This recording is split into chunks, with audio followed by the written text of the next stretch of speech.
یہ توہین کا بڑا مسئلہ چلتا ہے، ذرا ذرا سی بات پہ توہین ہو جاتی ہے، گستاخی تو خود بخود ہو جاتی ہے اب، یعنی کوئی کرے نہ بھی تب بھی. اب ریسنٹلی ایک بل بھی آ گیا ہے توہین کے حوالے سے، عظمت صحابہ اور اہل بیت، ہمارا سلام ہو دونوں پہ. اس حوالے سے آپ کا کیا رد عمل ہے؟ اس بل کی ضرورت ہے؟ سزاؤں میں اضافہ؟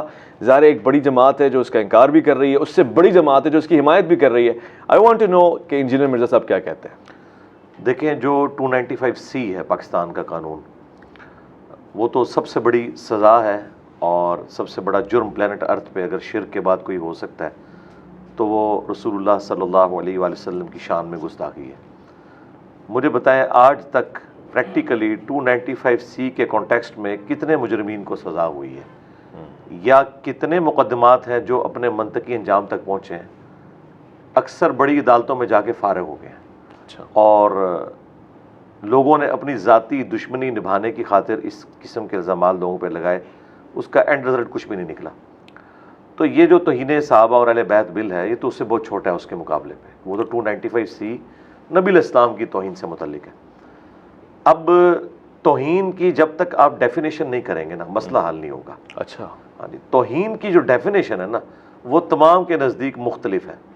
ہم نبی الاسلام کو سینٹرڈ کرتے ہیں، باقی یہ ہستیاں تو بہت بعد میں آتی ہیں. صحیح.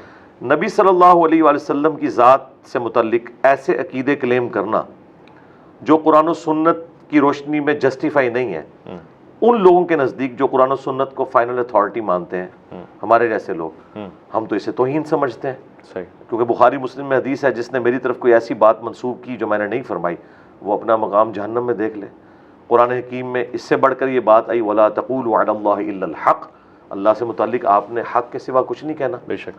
اچھا، دوسری طرف وہ لوگ ہیں جو قرآن و سنت کو بیان کرنے کو توہین سمجھتے ہیں. مثلا پاکستان میں میجارٹی اس مکتب فکر کی ہے جس کے سامنے اگر آپ یہ سٹیٹمنٹ دے دیں کہ نبی صلی اللہ علیہ وآلہ وسلم بشر تھے، تو وہ اسے توہین شمار کرتے ہیں. وہ کہتے ہیں جی آپ بشر کہہ رہے ہیں، یہ تو توہین ہے. آپ کو چاہیے کہ آپ انہیں کہیں کہ نور تھے اور بشری شکل میں آئے تھے. حالانکہ قرآن میں بالکل واضح ہے، قل انما انا بشر مثلکم. ٹھیک ہے، انسان ہونے میں میں تمہاری طرح ہوں، ایز اے اسپیشی.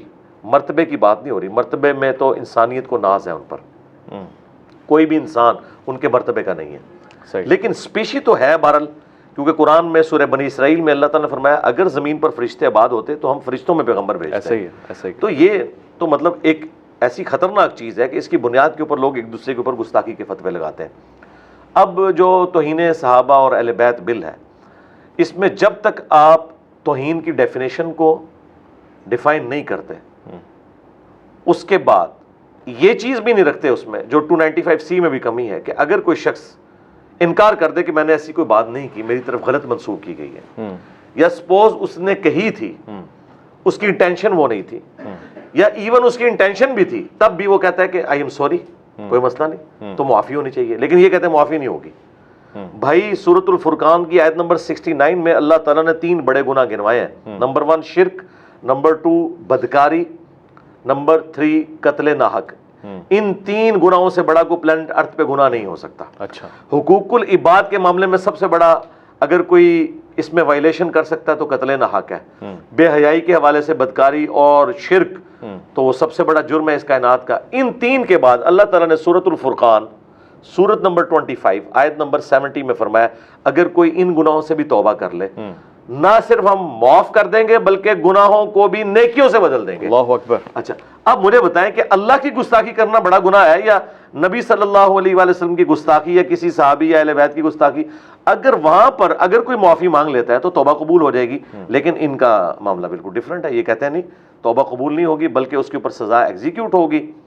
اور جو ڈیفینیشن انہوں نے سمجھی ہوئی ہے، مکاتب فکر کی توہین کی ڈیفینیشن ہی بالکل الگ ہے. اچھا. جب تک یہ سب کے سب کنسنسس کے ساتھ ایک ڈیفینیشن کے اوپر متفق نہیں ہوتے، یہ سارے کے سارے بل کسی کام کے نہیں، نہ ان سے کوئی توہین میں فرق پڑنا ہے. جو لوگ کر رہے ہیں وہ اسی طریقے سے کرتے رہیں گے، اس کا رزلٹ کوئی نہیں نکلنا. اچھا. اور جن چیزوں کو بعض علماء توہین سمجھتے ہیں وہ اسی طریقے سے ہوتی رہے گی، کیونکہ وہ تو قرآن و سنت میں لکھی ہوئی ہے. ہمارے جیسے لوگ ان چیزوں کا بیان کرنے میں کوئی آر محسوس نہیں کریں گے. اور اگر کوئی کہتا ہے کہ قرآن اور سنت سے کوئی چیز بیان کرنا توہین ہے، تو پھر جو فتویٰ میرے اوپر ہے وہی قرآن کے اوپر بھی لگنا چاہیے، امام بخاری پہ بھی لگنا چاہیے، امام مسلم پہ بھی لگنا چاہیے. ہم تو نقال ہیں نا، ہم تو ان کی چیزیں بیان کر رہے ہیں، اور وہ بھی خود نبی صلی اللہ علیہ وآلہ وسلم سے روایت کر رہے ہیں جو احادیث، ان کو بیان کرنے میں میرا خیال ہے کوئی توہین والا معاملہ بنتا ہی نہیں ہے۔ ہاں توہین یہ ہے کہ صراحتاً کوئی شخص گالی دے دے اور اس طرح کے الفاظ استعمال کرے جو ایک معاشرے کے اندر گالی کی کیٹیگری میں فال کرتے ہیں، اچھا، پھر اس کو توہین کہا جا سکتا جس ہے۔ کو ہم سب و شتم کہتے ہیں۔ جی، سب و شتم۔ دیکھیں الفاظ کے چناؤ میں فرق ہو سکتا ہے۔ اب دیکھیں بریلویوں نے باقاعدہ کمپیریٹیو سٹڈی کروائی ہے تراجم کی، اس میں انہوں نے کہا کہ باقی مکاتب فکر نے بسم اللہ کا ترجمہ کیا ہے شروع کرتا ہوں اللہ کے نام سے، یہ شروع اللہ کے نام سے، اس میں وہ کمنٹس کر رہے ہیں کہ انہوں نے تو اللہ کے نام سے شروع ہی نہیں کیا، انہوں نے تو شروع سے شروع کیا ہے۔ اور اعلیٰ حضرت نے ترجمہ کیا اللہ کے نام سے شروع، وہ کہتے ہیں نہیں صرف اعلیٰ حضرت نے اللہ کے نام سے شروع کیا ہے۔ تو پھر اس میں نے ان کو پھکی دی تھی کہ اگر یہ اتنا سینسٹیو ایشو تھا تو بسم اللہ میں بھی تو اللہ بعد میں آ رہا ہے، با پہلے، ہاں با پہلے آ رہی ہے۔ ان کی بسم اللہ تو پھر یوں ہونی چاہیے تھی اللہ الذی باسمہ ابدہ، اللہ ہے وہ ہستی جس کے نام سے میں شروع کرتا ہوں، تو بھائی آپ اپنی بسم اللہ بدل لو۔ اب مجھے بتائیں کسی نے شیطان کے نام سے شروع نہیں کیا۔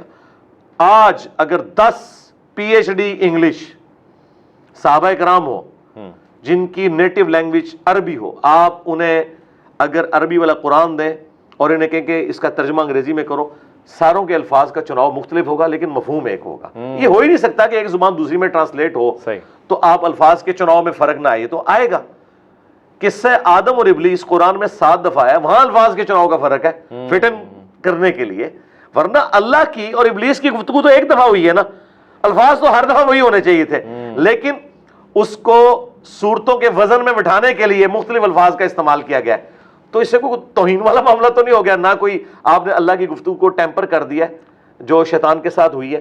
تو یہ جو چھوٹی چھوٹی باتوں کو اٹھا کے سارا معاملہ کرتے ہیں، تو نٹ شیل میں میرا تو موقف یہ ہے اور مجھے امید ہے کہ یہ حتمی انجام تک بل پہنچے گا ہی نہیں۔ اچھا، ہاں یہ وہاں سے جو ہے وہ صدر صاحب اس کو سائن ہی نہیں کریں گے اور یہ اگلی اسمبلی کے گاٹے میں فٹ کر دیا جائے گا اور یہ ایک سمجھ لیں آپ شٹل کاک بنی رہے گی اور یہ معاملہ آگے چلتا رہے گا اس طریقے سے۔ ہاں اور اگر یہ ہو بھی جائے تو سرکار 295C تو چھوٹی چیز ہے نا، یہ 295C سے انہوں نے کیا کر لیا ہے، کتنے لوگوں پہ انہوں نے توہین مذہب کے الزامات لگائے، ثابت نہیں ہوئے، صرف ایکسٹرا جوڈیشل ایکٹیویٹی پرفارم کی۔